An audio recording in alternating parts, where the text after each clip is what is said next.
안녕하십니까. 오늘 제가 발표할 논문은 2012년 유로 RPS에서 발표된 알렉스넷입니다. 저자는 알렉스 크리집스키, 일리아 수츠케버, 그리고 제프리 힌튼입니다. 모두 유니버시티 오브 토론토 소속이고 힌튼 교수는 최근에 노벨상을 받은 딥러닝의 아버지라고 불리는 분이십니다. 발표에 앞서 오늘 자주 등장할 핵심 용어들을 짧게 정리해본 슬라이드입니다. 간단하게 넘어가겠습니다. 먼저 왜 이 논문이 중요한지부터 이야기해 보겠습니다. ILSVRC, 쉽게 말하면 비전 분야의 올림픽이라고 불리는 이미지 분류 대회가 있습니다. 1000개의 카테고리, 120만 장 이미지를 분류하는 경진 대회입니다.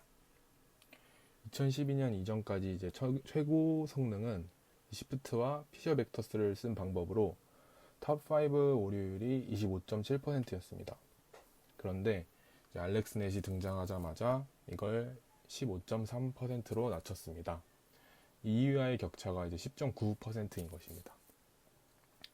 대회에서 이 정도의 격차는 전례가 없었는데 이를 통해서 이 논문이 얼마나 역사적으로 의미가 있는지 잘 알 수 있습니다.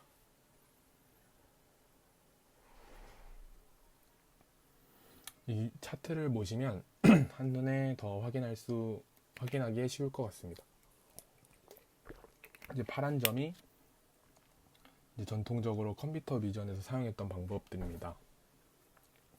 2010년에서 11년까지는 70에서 75%대에서 조금씩 개선되고 있었습니다. 앞서 말씀드린 것처럼 사람들이 시프트, 호그 이런 피처들을 계속 다듬으면서 발전한 것입니다.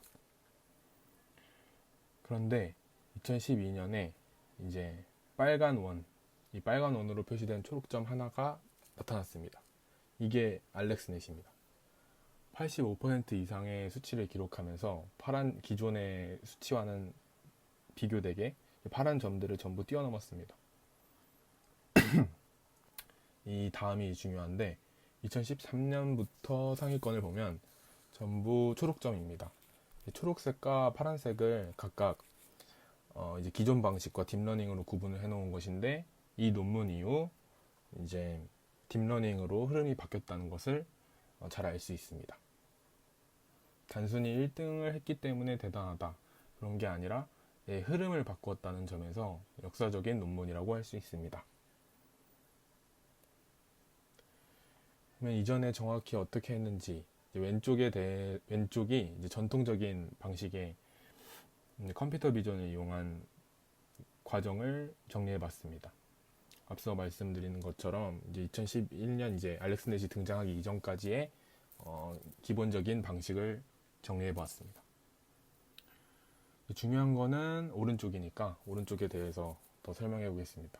오른쪽이 알렉스넷, 2012년 이 논문에서 다루고 있는 알렉스넷인데 가장 핵심은 기존의 방식과 비교했을 때 사람이 설계하는 것이 아니라 CNN이 피처를 스스로 학습한다는 점에 있습니다. 논문 데이터셋 섹션에서는 우리는 다른 이외의 전처리는 하지 않았다 라는 문장이 나와 있습니다. 이 점이 기존의 방식과 크게 구분이 되는 점인데 계속 말씀드린 것 같이 기존에는 시프트, 호그 같은 수식을 미리 적용해서 여러 가지 피처를 뽑아서 컴퓨터에서 주는 방식으로 이렇게 했었습니다. 그런데 알렉스넷은 알아서 신경망이 알아서 학습을 통해서 중요한 특징점을 찾아내서 최종적으로 어떤 물체인지 파악까지 하는 이러한 결과를 이뤄냈습니다. 한 가지 추가하자면 CNN 자체를 알렉스넷이 발명한 것이 아니라 1998년에 얀 루쿤 박사님께서 르넷으로 만들었습니다. 당시에는 데이터도 부족하고 GPU도 없었고 또 하이퍼볼릭 탄젠트를 써가지고 깊게 쌓지 못했습니다. 이 하이퍼볼릭 탄젠트와 이 깊이에 대해서는 다음 슬라이드에서 이제 설명을 해보겠습니다. 더 깊이. 아무튼 알렉스넷이 CNN을 발명한 것이 아니라 처음으로 현실에서 작동을 시켰다. 이 점에서 이 논문이 의의가 있습니다. 알렉스넷의 구조를 간단하게 정리해봤습니다. 총 8개의 학습 레이어를 갖고 있는데 구성은 5개의 컨볼루전 레이어와 그 다음에 풀리 커넥티드 레이어, 3개의 풀리 커넥티드 레이어로 구성되어 있습니다. 컨볼루전 레이어에서는 이제 무엇이 있는가를 탐지를 하고 그 다음에 풀리 커넥티드 레이어에서는 그게 어떤 카테고리인가를 판단을 합니다. 레이어가 깊어질수록 이제 추성화 수준을 높여가는데 첫 번째 컨볼루전 레이어에서는 픽셀에서 엣지를 뽑고 그 다음 그 뽑은 엣지를 조합을 해서 패턴 질감을 인식하고 또 그 패턴을 조합해서 의미 있는 부위를 인식하고 그 다음에 이제 풀리 커넥티드 레이어에서는 이 부위들 전체를 고차원 벡터로 통합을 해서 마지막에 소프트백스를 통해서 1000개의 클래스를 확률로 변환해서 이제 마지막 결과물을 이제 뽑아냅니다.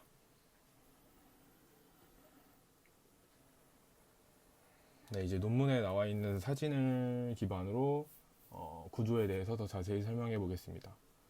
이제 보시면 위아래 이제 두 줄기로 이어져 있는데 각각 GPU 하나와 2개로 처리한 흐름입니다. 당시에는 이제 논문에도 나와 있는 것처럼 GTX 580을 사용했고 이 메모리가 3GB밖에 안 됐다고 합니다. 그래서 네트워크 전체를 이제 한 GPU에서 사용을 해서 이렇게 하려고 하면 메모리가 부족했기 때문에 이제 2개로 나눠서 이제 각자 학습을 진행한 것입니다. 이제 두 GPU가 어떻게 연결되는지 한번 설명해 보겠습니다. 일단 컨볼루전 레이어 이제 1, 2에서는 각각 독립되어서 처리를 합니다. 서로 통신 없이 각자 다른 특징을 뽑고 이제 VRAM을 아끼고 속도를 높이기 위해서 이렇게 하고 그 다음에 이제 컨볼루전 레이어 3에서는 이제 교차가 일어납니다. 두 GPU의 지식이 섞이면서 더 풍부한 특징을 학습을 하고 그 다음에 다시 4, 5에서는 독립적으로 이제 3에서 교체된 정보를 받아서 각자 처리를 하고 풀리 커넥티드 레이어에서 완전히 합쳐서 최종 분류를 수행합니다. 이 구조 덕분에 GPU1은 주로 방향, 엣지 패턴을 그 다음에 GPU2는 주로 색상 패턴을 학습합니다. 이거에 대해서는 더 직관적으로 알기 쉽게 논문에도 나와 있는 사진을 추후 슬라이드에서 더 깊게 설명을 하겠습니다. 아무튼 이제 한 가지 더 말을 하자면 이 멀티 GPU 구현이 단순히 메모리 문제를 해결하는 것이 아니라 각자 GPU가 알아서 효율적으로 하기 위해서 이런 식으로 GPU1에서는 방향 엣지 패턴, GPU2에서는 색상 패턴을 학습하는 방식을 선택했다는 점이 있습니다. 이제 중요한 핵심 기어인 렐로 함수에 대해서 말씀해 보겠습니다. 아까 하이퍼볼릭 탄젠트 얘기를 나오면서도 얘기했는데 이제 깊이를 깊게 쌓는 것이 중요합니다. 이 알렉스넷에서 중요하고 또 가장 자주 언급이 되는 것 중에 하나가 이제 렐로 함수입니다. 이전의 함수들, 이제 시그모이드나 하이퍼볼릭 탄젠트와 비교했을 때는 이렇게 그래프를 보시면 아시겠지만 베니싱 그레디언트, 기울기 소실이 일어나는 문제가 있었습니다. 그래서 층을 깊게 쌓을수록 이런 문제가 생기기 때문에 역전파를 하면서 이런 문제가 생기기 때문에 렐로 함수, 양수 구간에서는 기울기가 항상 1인 이 렐로 함수는 레이어를 10개를 통과해도 기울기가 이제 기울기 소실이 없이 그대로 전달이 됩니다. 그래서 이 렐로 함수를 쓰면서 층을 많이 쌓을 수 있는 것은 물론 또 기존 하이퍼볼릭 탄젠트 대비 6배 빠르게 25% 에러를 달성했습니다.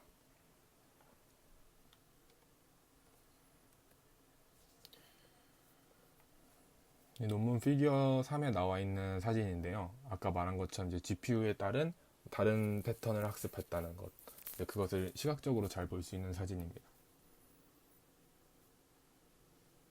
상단행 같은 경우에는 GPU1이 학습한 필터인데 줄무늬 방향이 있는 엣지, 뭐 기울어진 선들, 뭐 이런 게 보이고, 그 다음에 하단행을 보면 GPU 투과 학습한 이제 컬러, 색상 경계, 이런 것들을 잘 볼 수 있습니다. 중요한 포인트가 계속 말씀드리는 것처럼 저자들이 이걸 역할을 나눈 것이 아니라 학습을 통해 스스로 이렇게 효율적인 학습을 위해 스스로 이렇게 나누었다는 점이 중요한 포인트가 될 수 있습니다. 네, 이 방식이 신경망 학습의 핵심은 역전파, 백프로파게이션인데 네트워크가 이미지를 보고 예측을 내놓으면 그게 정답과 얼마 틀렸는지를 측정을 합니다. 그 오차를 줄이기 위해서 각 필터의 파라미터를 조금씩 수정합니다. 이 과정을 앞서 말씀드린 이제 120만 장 이미지에 대해서 막 여러 번 엄청 많이 반복을 하면서 이게 가장 효율적이었기 때문에 이 방식이 이렇게 각각 GPU가 역할을 나눠서 과정이 처리가 되었습니다. 이전 슬라이드 5에서 말씀드린 것처럼 피처를, 기존 방식의 문제는 피처를 사람이 직접 설계를 해야 한다는 것이었습니다. 근데 이 알렉스넷은 그러한 문제점이 이제 없다, 이런 강점이 있습니다. 다음은 과적합 방지에 대해서 설명드려 보겠습니다. 6천만 파라미터 모델을 120만 장으로 학습하면 과적합은 이제 일어날 수밖에 없게 됩니다.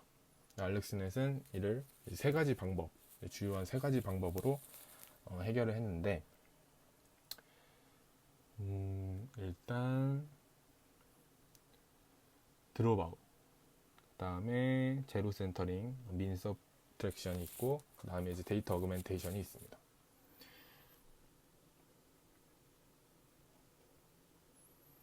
이제 드롭아웃에 대해서 먼저 설명드리겠습니다.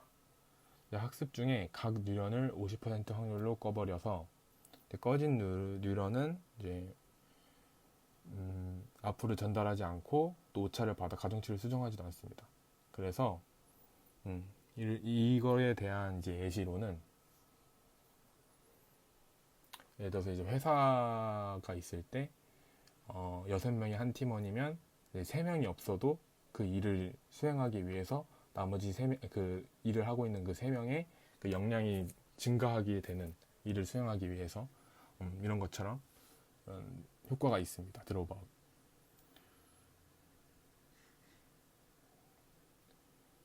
그 다음에는 데이터 어그멘테이션. 데이터 어그멘테이션은 이제 256 곱하기 256 이미지에서 224 패치를 무작위로 잘라냅니다. 이렇게 무작위로 자르다 보면 여러 가지의 위치가 생기게 됩니다. 그래서 똑같은 이미지로도 1000가지 이상의 서로 다른 입력이 돼서 데이터를 총 2048배 늘려서 타번 에러를 1% 이상 감소시키는 성과를 거둘 수 있었습니다. 그 다음에 제로 센터링. 학습 세트 전체 픽셀의 평균값을 구해서 모든 이미지에서 뺍니다. 예를 들어 R120, G110, B100 이런 식으로 평균이라면 모든 이미지 픽셀에서 이 값을 뺍니다. 그래서 픽셀 값을 대략 -127에서 128 범위로 중심을 이동을 시키고, 역전파 시 가중치가 업데이트되는 방향, 이 방향을 한쪽으로 쏠리지 않고 골고루 변하게 돼서 학습을 안정하게 만드는 강점이 있습니다. 그렇게 이제 과적합을 방지를 하고, 또 이제 핵심 기어인 LRN, 그 다음에 오버래핑 풀링에 대해서 설명해 보겠습니다. 이제 LRN 같은 경우에는 후에 나올 2015년에 이제 나오게 될 배치 노멀리제이션으로 대체되면서 현재는 잘 사용하지 않는 노멀리제이션인데, 주변 필터들이 강하게 반응할수록 해당 필터의 반응이 눌리게 되는 구조를 갖고 있습니다. 렐로의 값은 이제 한계가 없어서 특정 뉴런이 너무 큰 값을 가질 수 있습니다. LRN이 이것을 주변과 비교해서 억눌러주면서 학습을 안정적이고 일반화하게 만듭니다. 그 다음 오버래핑 풀링. 기존에는 윈도우와 스트라이드의 크기를 같게 해서 일반적으로는 좀 정확히 맞아 떨어지게 하였는데, 이제 이 경우에서는 윈도우의 크기를 더 늘려서 이 경계 부분에서의 정보 손실을 줄어들게 만드는 강점을 갖고 있습니다.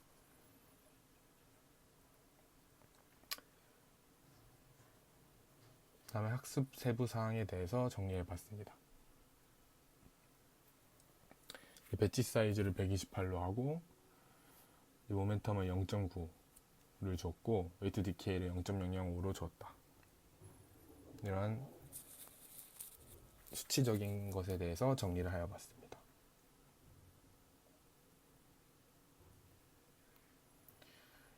이제 결과를 보자면, 기존의 2010년, 이제 2012년 이런 이전의 방식들을 봤을 때, 이제 최종적으로 보면 2등과의 격차가 무려 10.9% 이상이 나는 성과를 거둘 수 있었습니다.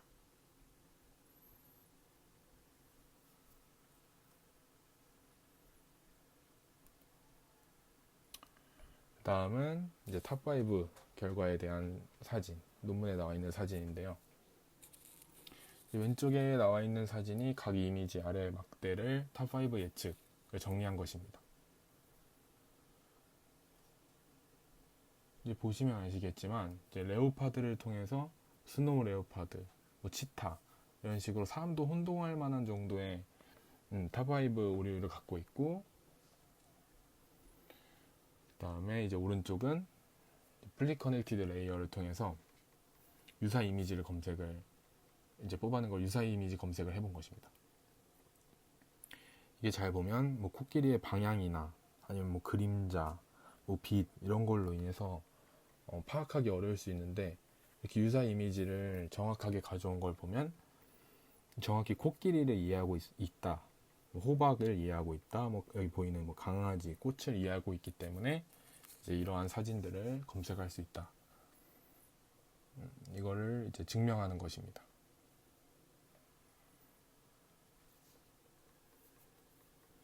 네, 알렉스넷 이후에 대해 역사에 대해서 잘 이제 짧게 정리를 해본 것이고, 알렉스넷의 핵심은, 제가 정리한 핵심은 깊이가 중요하다는 것.